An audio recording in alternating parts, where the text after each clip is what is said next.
अवध मांगलो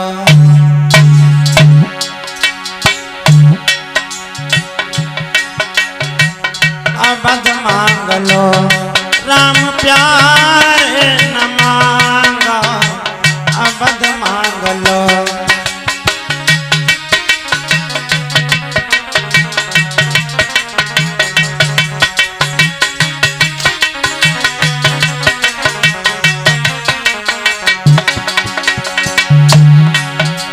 दशरथ कहने लगे तुमने क्या मांगा?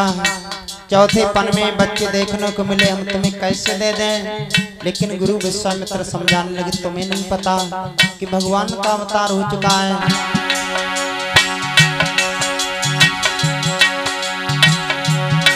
मेरे जीवन के दोनों सहारे न मांगा अवध मांग लो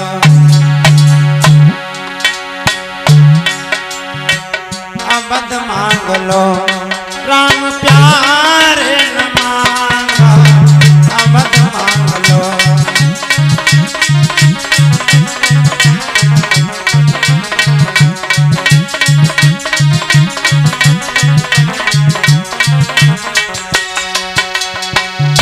दशरथ कहने लगे हम राम लक्ष्मण को नहीं देंगे।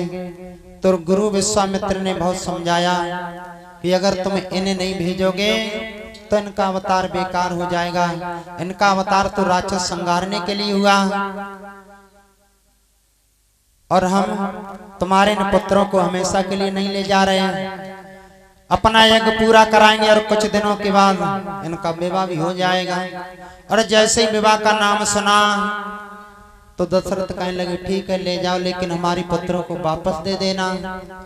तो गुरु विश्वामित्र ने राम और लक्ष्मण को लिया, अपने आश्रम आजमगढ़ में पहुंच गए। जैसे यज्ञ शुरू किया, यज्ञ में आहुति लगी तो ताड़िका सामने से यज्ञ विध्वस्त करने के लिए चली आई। और जो ताड़िका को देखा गुरु विश्वामित्र कहने लगे बेटा राम ये वही ताड़िका है जो हमारा यज्ञ पूरा नहीं करना देती है, ऐसा करो इसे मार दो। तो भगवान बोले चिंता मत करो गुरुदेव अभी मार रहे हैं। तो भगवान ने अपने जीवन में सबसे पहले ताड़िका का वध किया। ताड़िका का जैसे ही ताड़िका मरी तो मामा मारीच ने देखा ये क्या, ताड़िका मारी गई, अब हम यज्ञ पूरा नहीं होने देंगे। तो मामा मारीच सामने आ गए।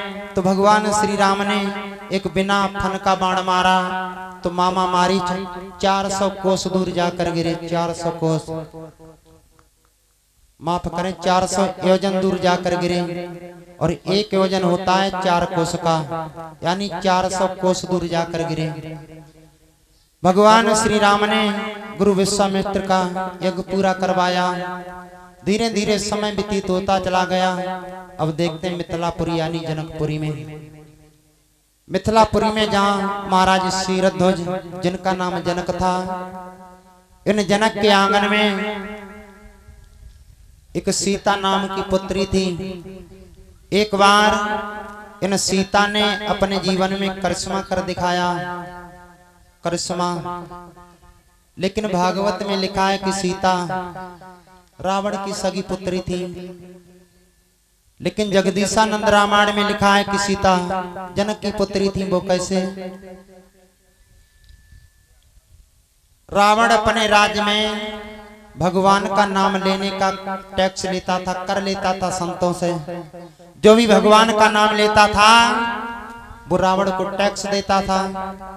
तो एक दिन रावण टैक्स वसूलने के लिए गया तो कुछ ऐसे भी संत थे जिनके पास देने के लिए कुछ भी नहीं था।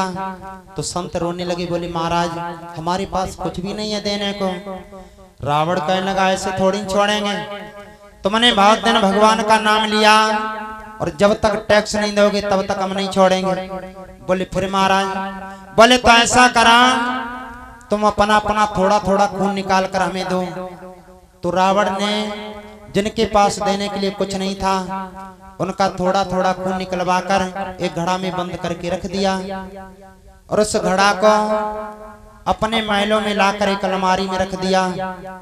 लेकिन जब बाहर गए रावण तो मंदोदरी को बता कर गए कि अलमारी में घड़ा रखा उसे छूना नहीं।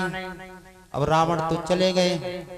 मंदोदरी ने विचार किया पता नहीं क्या अलौकिक चीज हमारे महाराज छुपा कर गए। कह गए कि छूना मत, चलो देखते हैं आज। मंदोदरी ने जाकर अलमारी को खोला तो उसमें एक बहुत सुंदर घड़ा रखा हुआ था। और जैसे उस घड़ा को खोला तो उसमें खून था, लेकिन ना जाने क्या समझकर मंदोदरी उस खून को पी गई तो गर्भवती हो गई। और 101 रुपए श्रीमान संतराम, 201 रुपए,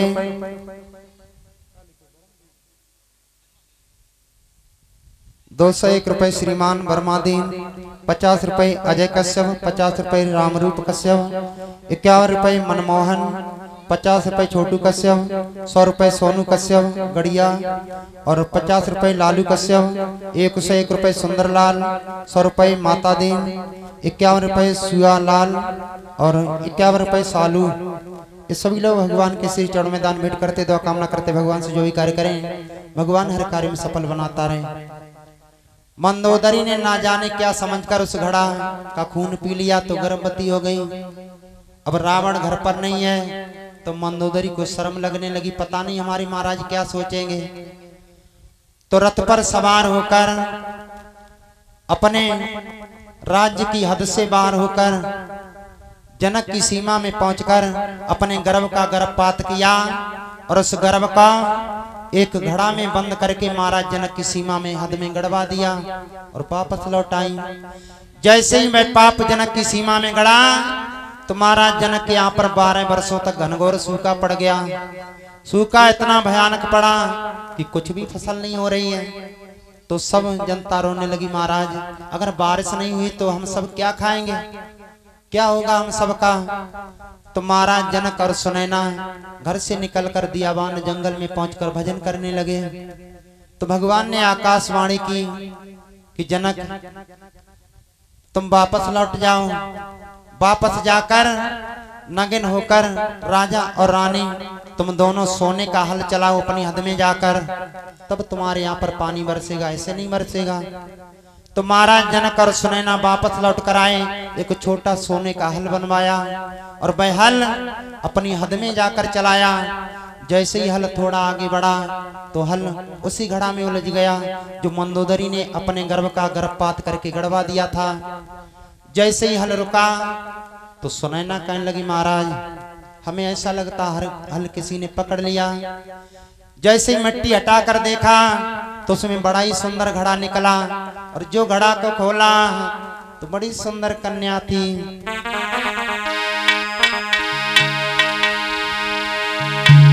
एक ही कुंड हरैया में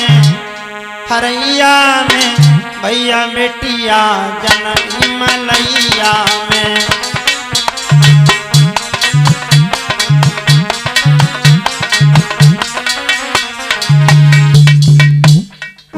जैसे ही हल थोड़ा आगे बढ़ा तो हल उसी घड़ा में उलझ गया। मिट्टी हटा कर देखा तो बड़ी सुंदर कन्या निकली।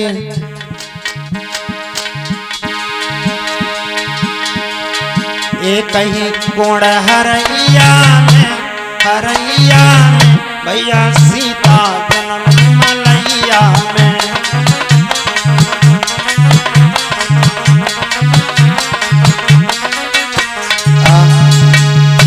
जैसे ही मिट्टी को हटाकर देखा तो बड़ा सुंदर घड़ा है। घड़ा को खोला तो एक कन्या निकली।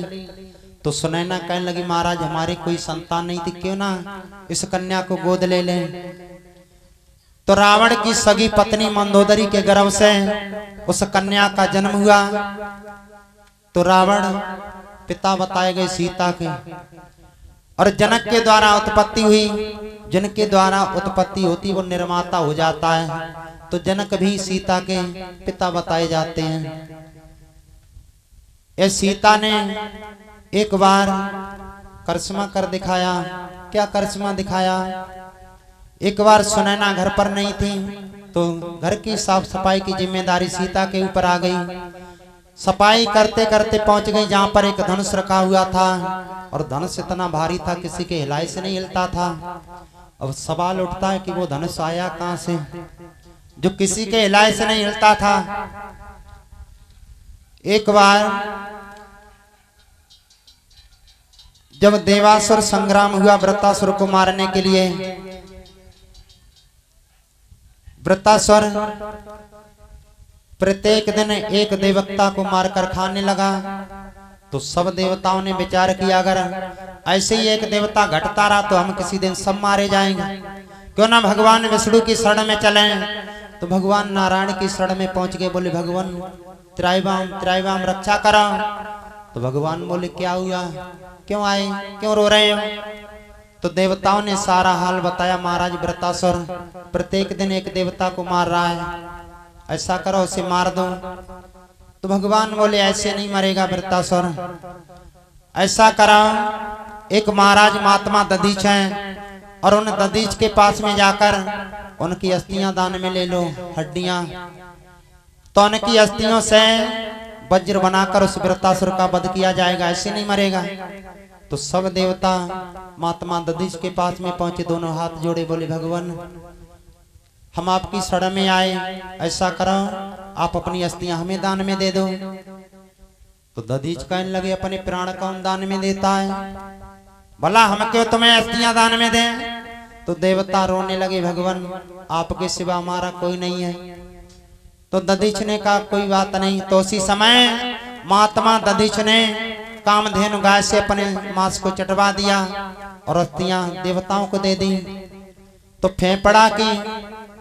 फेफड़ा से जो वज्र बना, उस वज्र से इंद्र ने उस वृत्तासुर का वध किया। महात्मा दधीच की बिनाक यानी नाक की हड्डी से 3 धनुष बनाए गए, 3। एक गांडीव जो अर्जुन के पास में था, दूसरा सारंग जो परशुराम के पास में था, तीसरा पिनाक जो भगवान भोले बाबा के पास में था। लेकिन भोले बाबा ने खुश होकर जनक को दे दिया सोने का करके। उस धनुष में इतनी ताकत थी कि कोई हिला तक नहीं पाता था। लेकिन जो यहाँ पर एक सवाल और उठता है परीक्षा जी, कुछ विद्वान सवाल करते हैं कि महात्मा दधीच की और हड्डियां जो शेष बची वो कहां पर गईं। तो प्रमाण तो ये मिलता है कि विश्वकर्मा ने बांसुरी जो भगवान कृष्ण की बांसुरी थी, तो महात्मा दधीच की बची हुई हड्डियों से विश्वकर्मा ने भगवान श्री कृष्ण की बांसुरी को बनाया था। अब पिनाक जब जनक के आंगन में पहुंच गया धनुष, लेकिन उसमें ऐसी करामात थी, जो भी उठाता था उसका वजन खींचकर अपना वजन बढ़ा लेता था, कोई हिला तक नहीं पाता था। अब सीता जी की झांकी भेज दे भैया, सीता जी की